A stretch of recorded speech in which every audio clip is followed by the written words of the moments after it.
Hi friends, ഇന്നൊരു കൂന്തൽ കറിയുടെ റെസിപ്പിയായിട്ടാണ് ഞാൻ വന്നേക്കുന്നത്. ഞങ്ങളുടെ നാട്ടിൽ ഇതിനെ കണവ എന്നും പറയും. ഈ ഒരു കറി മാത്രം മതി കേട്ടോ നമുക്ക് ചോറുണ്ണാനായിട്ട്. ഒരു രക്ഷയില്ലാത്ത ടേസ്റ്റാണ്. അപ്പോൾ വീഡിയോ സ്കിപ്പ് ചെയ്യാതെ മുഴുവനായി ഒന്ന് കാണണം. കൂടാതെ എൻ്റെ ചാനലൊന്ന് സബ്സ്ക്രൈബ് ചെയ്യും, ലൈക്ക് ചെയ്യും, ഷെയർ ചെയ്യും, കമൻറ്റ് ചെയ്യും കൂടി വേണം, മറക്കല്ലേ. അപ്പോൾ welcome back to my channel.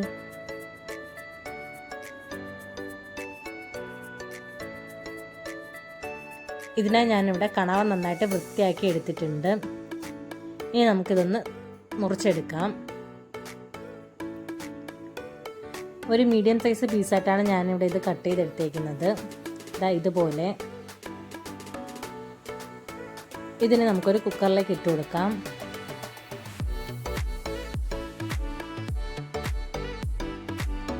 ഇതിലേക്ക് 1/2 ടീസ്പൂൺ മഞ്ഞൾപ്പൊടി, 1/2 ടീസ്പൂൺ ഉപ്പ്, കുറച്ച് വെള്ളം കൂടി ഒഴിച്ച് ഒരു 3 വിസിൽ വരുന്നത് വരെ വേവിച്ചെടുക്കാം. മറ്റൊരു പാനിലേക്ക് കുറച്ച് വെളിച്ചെണ്ണ ഒഴിച്ചു കൊടുക്കാം. വെളിച്ചെണ്ണയിൽ തന്നെ ഈ കറി ഉണ്ടാക്കി എടുക്കാൻ ശ്രദ്ധിക്കണം, എങ്കിലാണ് ആ ഒരു ടേസ്റ്റ് കിട്ടുക.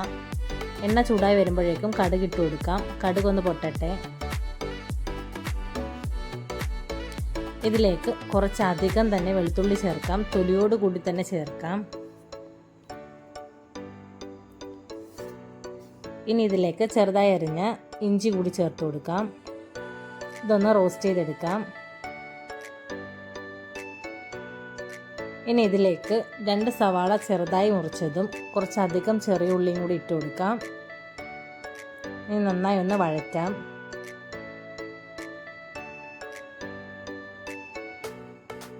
കുറച്ച് കറിവേപ്പിലയും കൂടി ഇട്ട് കൊടുക്കാം.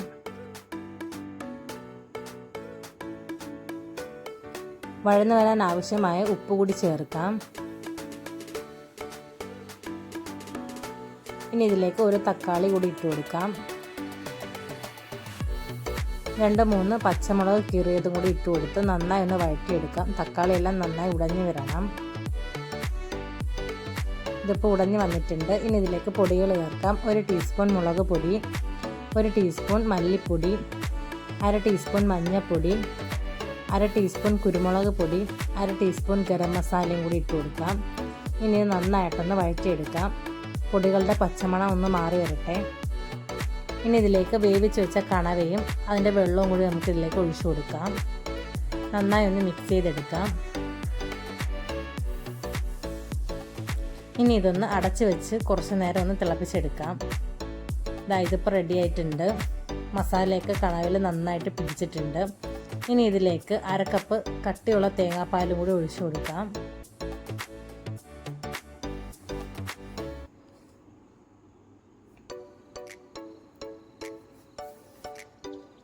ഇനി നന്നായി ഇളക്കി മിക്സ് ചെയ്ത് കൊടുക്കാം. നന്നായി ഒന്ന് തിളച്ച് വരട്ടെ. കുറച്ച് കറിവേപ്പിലയും കൂടി നമുക്കിതിലേക്ക് ഇട്ട് കൊടുക്കാം. ഇതിപ്പോൾ തിളച്ച് നന്നായി വന്നിട്ടുണ്ട്. കാണുമ്പോൾ തന്നെ അറിയാമല്ലോ ഈ കറിയുടെ രുചി. അത്രയ്ക്ക് ടേസ്റ്റാണ്, വെറുതെ പറയുന്നതല്ല.